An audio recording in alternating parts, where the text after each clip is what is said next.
Berita viral penganiayaan karyawan toko roti oleh anak bos toko roti menjadi perbincangan publik dan anak bos tersebut sudah ditangkap pihak kepolisian daerah Jakarta Timur saat berdiam di hotel. Advokat sekaligus praktisi hukum, Dr. Togar Situmorang memberikan kritik pedas atas tingkah perilaku yang dilakukan oleh anak bos toko roti tersebut. Bagaimana kritik beliau? Mari simak video berikut ini. Ora, salam, saya advokat Dr. Togar Situmorang.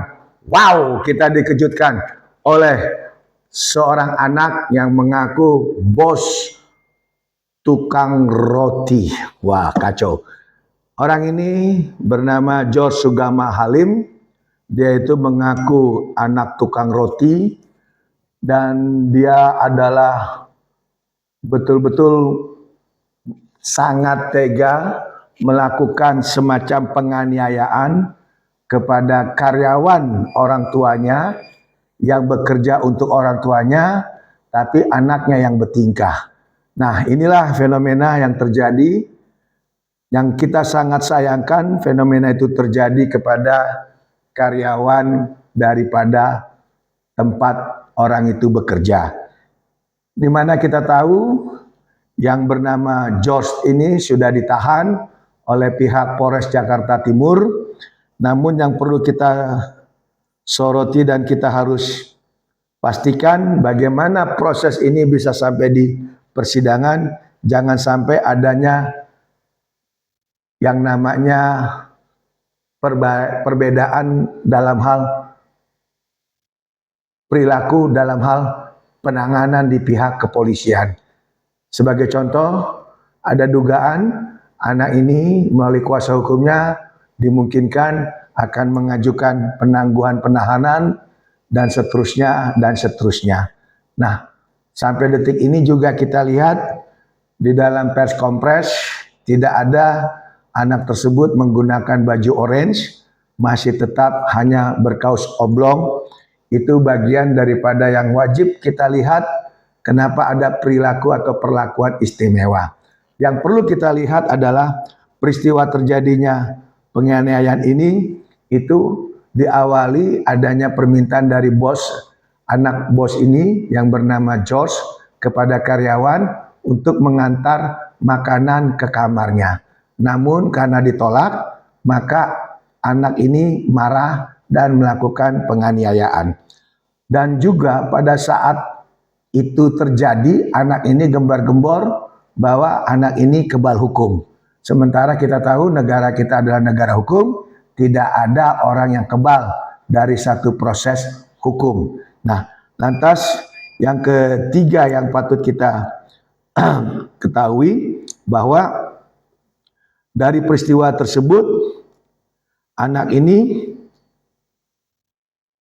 itu peristiwa ini si korban ini telah membuat laporan dari bulan Oktober. Hampir 2 bulan berlalu, penganiayaan yang jelas-jelas itu adalah tindak pidana murni, delik umum biasa yang harusnya bisa diproses, namun kita sangat sayangkan proses itu tidak berjalan maksimal. Baru Desember, itu pun karena viral di media.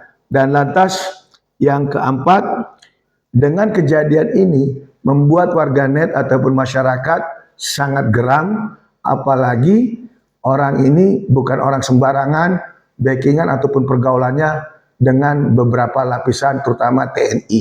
Nah, ini yang harus kita waspadai agar perlakuan-perlakuan istimewa tidak didapatkan dan kita berharap orang ini bisa diproses semaksimal mungkin. Karena kenapa? Akibat daripada satu proses itu, ini si korban mengalami luka yang diduga cukup berat ataupun traumatik secara umum. Dan yang lebih hebatnya lagi, pada saat penangkapan ternyata anak bos ini ditangkap di hotel. Wow, di hotel. Bayangkan, anak bos bisa nginep di hotel, itu satu hal yang luar biasa. Nah, karena ini sudah menjadi konsumsi publik, kita berharap polisi segera membawa kasus ini ke pihak pengadilan untuk disikapi sehingga dugaan-dugaan bahwa anak ini kebal hukum itu bisa terbantahkan. Karena kita tahu adanya nama Ajas Equality Before the Law.